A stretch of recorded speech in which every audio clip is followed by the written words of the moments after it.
Christmas Eve. I had just carved the ham.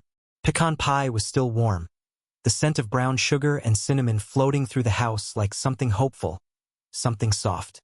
Amber had lit every candle she owned, and our dining room flickered with a kind of false warmth, like a postcard version of family. Brandon was already 2 glasses in, 28 years old, still showing up with his laundry, still calling his mother Mommy when he wanted something expensive. His shirt was unbuttoned halfway down, gold chain hanging like a question mark over a chest he didn't earn. He leaned forward in his seat. His voice didn't waver. He didn't stutter. Just said it. "That seat's for my real dad. You don't belong here." I didn't hear plates break. I didn't hear chairs screech or drinks spill. What I heard, what I'll always remember, was the silence.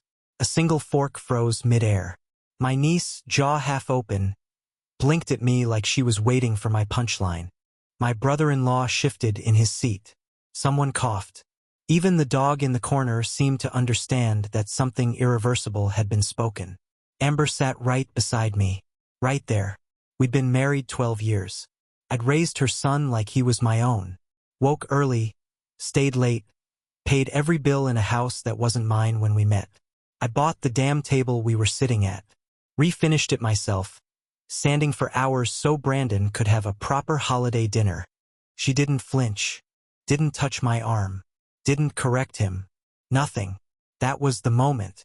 Not his words. Hers. The absence of them. I didn't shout. I didn't ask for backup. I stood up. Slow. Quiet. I folded my napkin the way I'd done 1,000 times before, like I was just excusing myself for coffee. I walked out the front door while they poured more wine and laughed about something else. Anything else. I drove home to the house I built with my own hands. Literally. Back when I worked drywall. Before I met Amber. Before Brandon called me Mike. Like it was a curse. I had scraped that foundation myself, laid every board. The back porch still creaked from when I botched the 3rd joist. I used to be proud of that creak. I unlocked the door and didn't bother turning on the lights. I sat in the dark and listened to the heater click on. Then I moved. Pulled down the box from the top of the hall closet, the one marked legal and financial. I laid out the papers like crime scene photos. Amber had access to my insurance.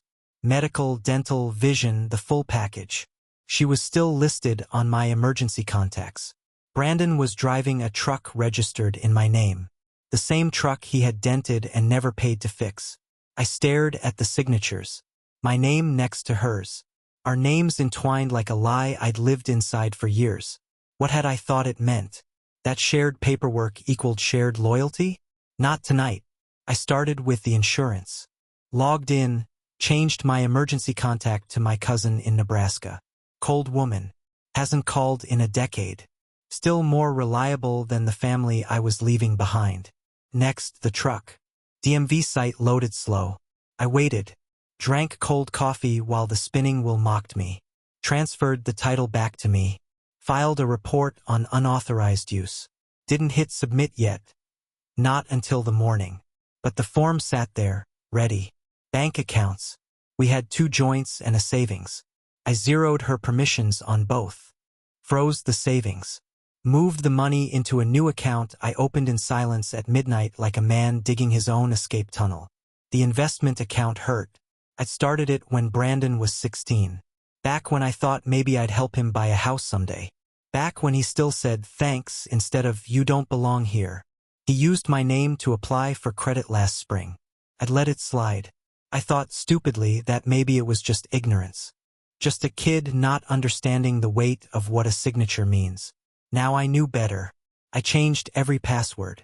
Canceled auto transfers. Scheduled meetings with 2 attorneys and my broker.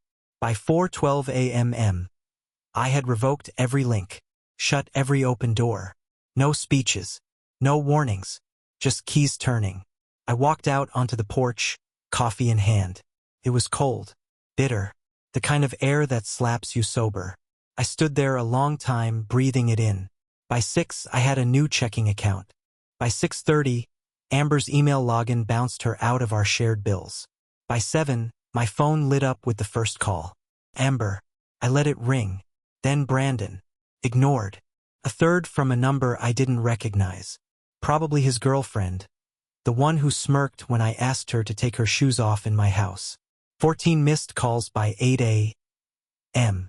By the time I opened the last drawer, the one with the old photos, I wasn't even angry. Just clean. I stared at a picture of Brandon from 5 years ago. We were standing on a dock, fishing rods in hand. His smile was real. Mine.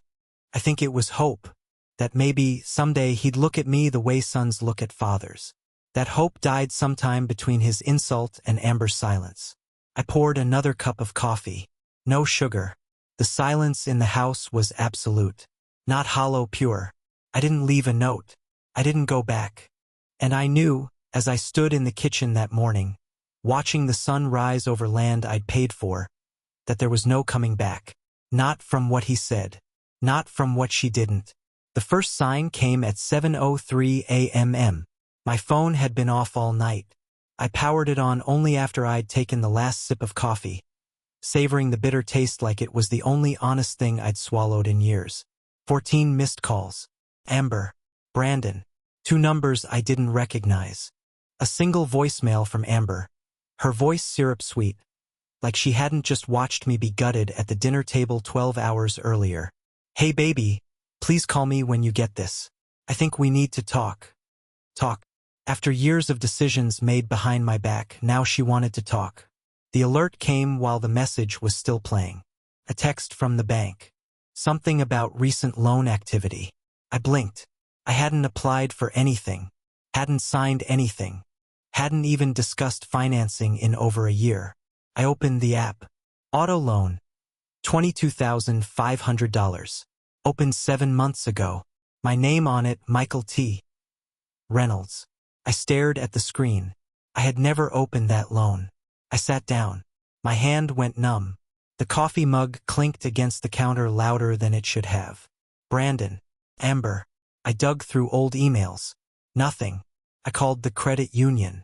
The woman on the line, Miss Carter, was polite, professional, and horrified once I confirmed my social security number and date of birth. Mr. Reynolds, the loan was approved last May. We have the application on file. I drove down to the branch, face tight, heart thudding in a rhythm too steady to be rage. This wasn't anger. This was something colder, something surgical. Miss Carter met me in her office. She handed me a printed copy of the loan application. I recognized the numbers, the income, the truck VIN, but not the handwriting. The signature said Mike Reynolds, but the pen strokes were wrong. My R was always hooked. This one wasn't. Left side, Amber Reynolds. Right side, Brandon Ellis. They had forged it. Both of them, my wife and her son. Without me.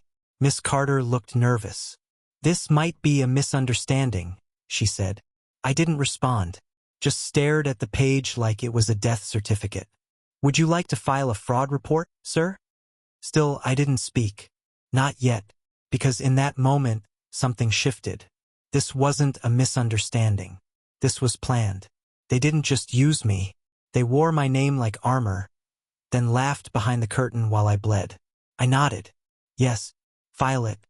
She handed me the form. I signed with a hand steadier than I expected. Then I called Don Ellison, retired Marine, 40 years in civil law, helps veterans with property disputes and fraud cases. I met him at the diner across from the courthouse. He wore denim like it was armor, sat down without shaking my hand and said, "Let's see the damage." I laid out the printout, the signatures, the dates. He didn't need long. Mike, this isn't carelessness. This is criminal. Forgery. Identity misuse. Deliberate concealment. They didn't just lie. They impersonated you to open debt in your name. He said it like a weather report. Clear. Unemotional. Just facts. I had paid Brandon's insurance on that truck for 6 months without knowing I owned the loan. Amber had sat across from me at dinner every night while the monthly payments drained my account. She smiled, laughed, kissed my cheek, all while the noose tightened. I didn't cry. I didn't shake. I just sat there, remembering the way Brandon had leaned forward at Christmas and told me I didn't belong.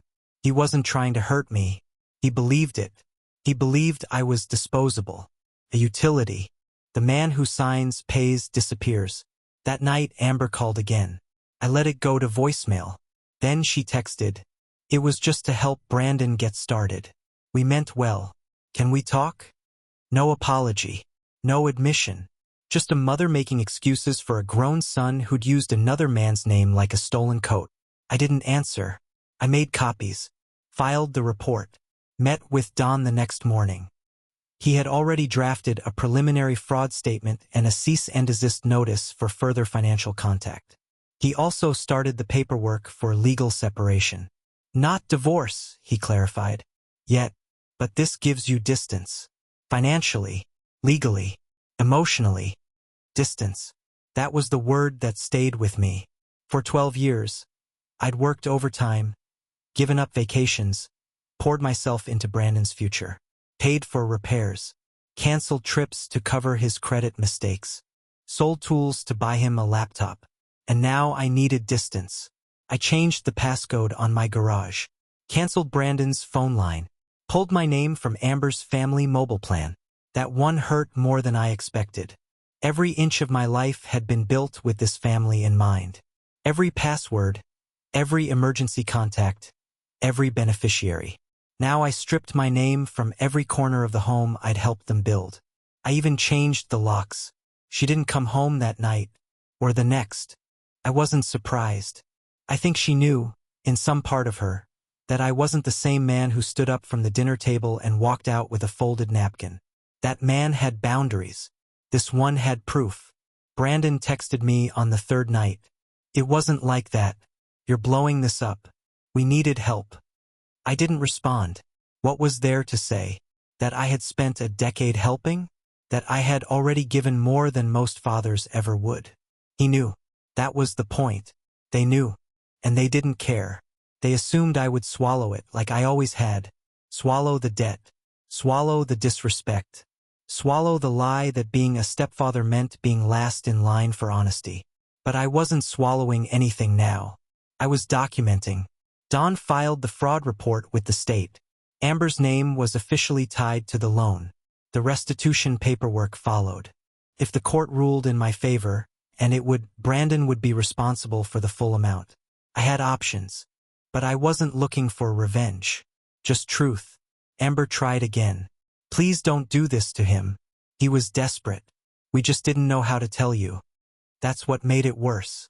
They knew they were stealing. They just didn't want to risk a no. So they forged a yes. I sat at the kitchen table, now lit by a single overhead bulb, flipping through statements, payments, silent years of support. I had paid for Brandon's summer school, covered his failed landscaping business, co-signed his first lease, bought the car that now carried his groceries and his lies. I had done everything but give him my name. And still, he took it. I remembered Amber once telling me, he's just a boy. He's learning. But he was 28. And he wasn't learning. He was practicing. Practicing how to lie without guilt. How to steal with a smile. How to smile while he erased the man who'd stood between him and failure for a decade. Amber texted me one final time that week. You're breaking this family. Over paperwork. I read that sentence a dozen times. Then I wrote back. You broke it. The moment you taught your son that my name meant nothing. Courtrooms don't smell like justice. They smell like paper, disinfectant, and old fear. I sat on a wooden bench that had been sanded smooth by generations of people who thought the truth would protect them. Brandon sat across the aisle in a cheap suit, legs bouncing like he was waiting for a bus. Not a ruling that could rewrite his life. Amber sat beside him. Not me. Him. That told me everything I needed to know. When the judge asked Brandon to explain the loan, he smiled. Actually smiled. He said it was a family misunderstanding. Said I had verbally approved it. Said I was forgetful sometimes. Said I'd always paid before, so he assumed I would again. I didn't interrupt. I let him talk. Because I had audio. My attorney submitted the doorcam recording from Christmas Eve. The room went quiet when Brandon's voice came through the speakers, loud and casual, like he was ordering a drink. He's too old to fight it. He'll pay like always. He's just maintenance. The judge hit pause. Amber went pale. Not sad. Not angry. Exposed. Brandon looked at her. Then at me, eyes flashing with something ugly. Not regret, not shame, resentment. Like I'd broken a rule by refusing my role. The judge didn't raise his voice. He didn't need to. He said the words slowly, carefully, the way men do when they're about to end a conversation permanently. Forgery. Identity misuse. Deliberate concealment. He ruled in minutes. Brandon was ordered to repay the full amount. Interest included. His credit was flagged. The loan was removed from my record and stapled to his name where it belonged. Amber tried to speak. The judge shut her down with a raised hand. Afterward, she followed me into the hallway. Her heels clicked too loud. Desperate sound. I was just protecting my son, she said. Any mother would. I looked at her. Really looked. At the woman who'd slept beside me for 12 years and still chose silence when her son erased me. You didn't protect him, I said. You taught him who he could steal from. That was the last real conversation we had. The separation papers went through fast. Too fast for something that had taken so long to rot. She signed the restitution agreement without reading it.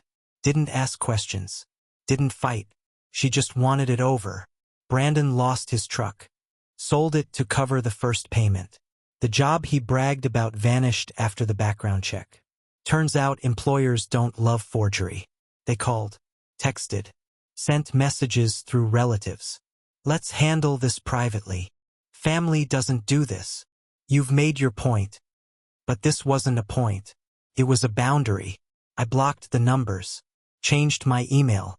Shut the door the same way I'd closed the accounts, clean, final, without theatrics. One night, sitting alone in the house, I realized something strange. I wasn't angry. I wasn't even sad. I was lighter, like I'd been carrying a weight so long I'd forgotten it wasn't supposed to be there. For years, I had confused endurance with love. Thought suffering quietly made me honorable. Thought being the fallback plan was a kind of loyalty. But loyalty without respect is just slow theft. They had taken my money, my name, my patience. What they didn't get to take was my dignity. And when it was over, truly over, I didn't feel victorious. I felt finished. Finished being used. Finished being silent. Finished pretending that standing last in line was the same as standing tall. And for the first time since I folded that napkin on Christmas Eve, I slept without grinding my teeth. No voices. No accusations. Just silence. Earned silence. 2 weeks passed before I went back. I hadn't planned on returning. Not even to pick up what belonged to me. I had left the house behind like a man walking out of a fire. Not because he wants to, but because he knows what will happen if he doesn't. But there was one thing I couldn't leave behind. The chair. My father's chair. I had restored it after he died.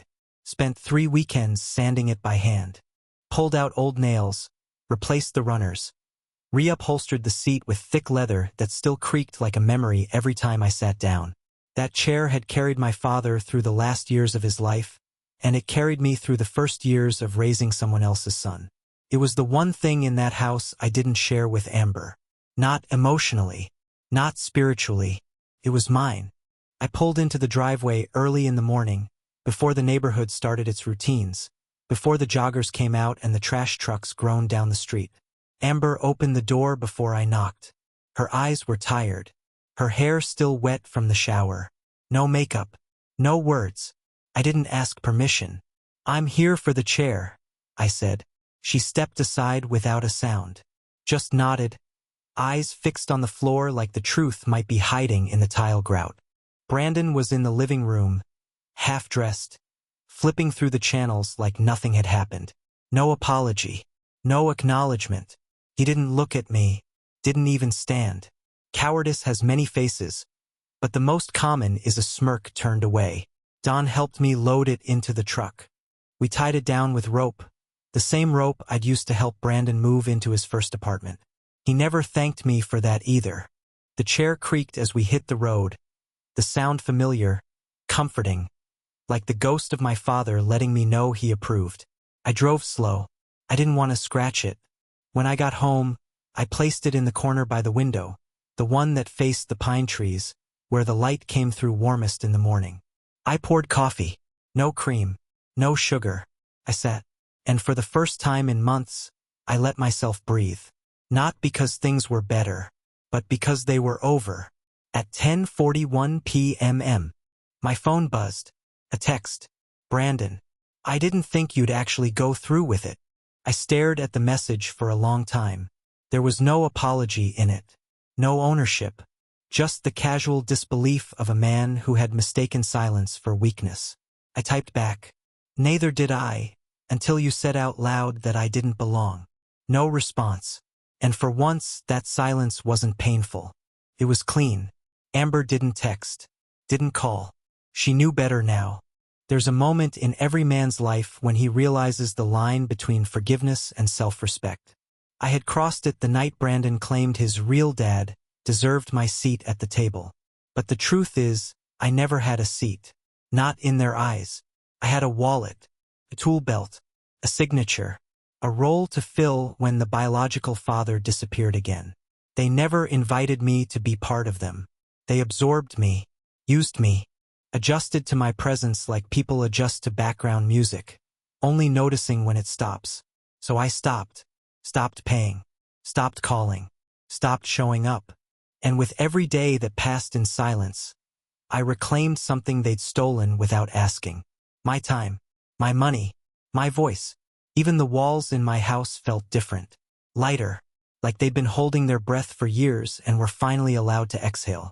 The chair sat beneath the window, the morning light spilling across its arms. I read there now, drank there, thought there. Some days I didn't even get up from it. I just watched the world move outside and let myself exist without duty. They didn't come back. Not really. Amber sent one letter, handwritten, 4 pages of mixed sorrow and self-defense. She called it regret, but never used the words I was wrong. Not once. She said she hoped one day we could talk again. Said Brandon wasn't himself. Said I was still part of the family, no matter what. I didn't write back. Family isn't defined by blood. That part one still believe. But it damn well isn't defined by betrayal either. A month later, I got a notice in the mail. Brandon was contesting the restitution, trying to delay payments. Said the burden was unfair. The judge dismissed it. The system that once felt so slow had finally started to move in my favor. I kept the paperwork. Filed it in a drawer beneath the old marriage license. The one I hadn't shredded yet, though I would.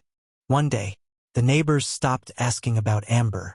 They'd see me on the porch, nod, and keep walking. Some of them probably knew. Small towns hold gossip like dry earth holds water. I didn't care. Let them wonder. Let them decide if they would have stayed after being robbed in their own name. Brandon's truck was impounded 6 weeks later. Amber sold the piano. The house, my old house, sat on the market longer than expected. People said it felt heavy. I didn't correct them. Eventually, the text slowed, then stopped. The silence grew roots, and I let it, because silence, when chosen, is a powerful thing. It's not revenge. It's not cruelty. It's peace, earned. One morning, 6 months later, I received a final envelope, postmarked from a city I didn't recognize. Inside was a photo, Brandon, holding a newborn, smiling. No name, no note, just the picture. I stared at it for a long time. Then I flipped it over and wrote on the back, "Teach him what it means to carry a name. I hope you do better than your mother taught you." I never mailed it. Some truths are meant to be said only once. Instead, I slid the photo into the bottom drawer, beneath tax returns and faded blueprints. Let it rest there, not out of bitterness, but because the past belongs in the past. That night I sat in the chair again. Same creak, same leather, same warmth. I looked around the room. No more portraits that weren't mine. No more expectations hanging in the corners. Just wood, steel, stone, things that last. The wind moved outside, brushing against the glass like it was testing the house for weakness. It didn't find any. The next morning I made a list. Things to repair. Things to rebuild. For myself, not for anyone else. The chair stays by the window. The light still comes in strong. And I still sit, not as a husband, not as a stepfather, not as a man waiting for thanks that never comes, but as myself. And if one day someone walks through my door again, son, wife, stranger, they'll have to earn their seat. Because this chair, it's already taken. So I ask you, the way I've asked myself every night since that dinner, was I wrong? Was I cruel to withdraw when I realized I was only loved for what I could give? Or was I finally right to choose silence over sacrifice? You tell me, would you have stayed? Or would you have folded your napkin, stood up from that table, and walked out?